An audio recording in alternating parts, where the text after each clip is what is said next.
còn ngọc này mà cái cùm bụng nhá nó đi cái cù phật rồi là ở bờ mù đó này cái thợ cành vậy này nó bị vào trụ tất rồi mới tức là vào lối wow amazing oh oh mệt tiết oh oh yeah đứa con oh wow dạ có thời tiết tham điện tham định có lẽ cắm á mưa thấy cái nhá đi con một wow dạ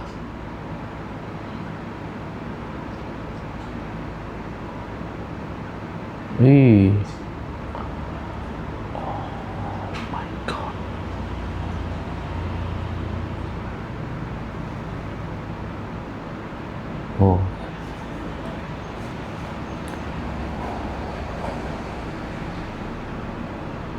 dạ có thể nữa anh ấy mơ là cái nào toàn vật chúa đặc biệt vật chúa wow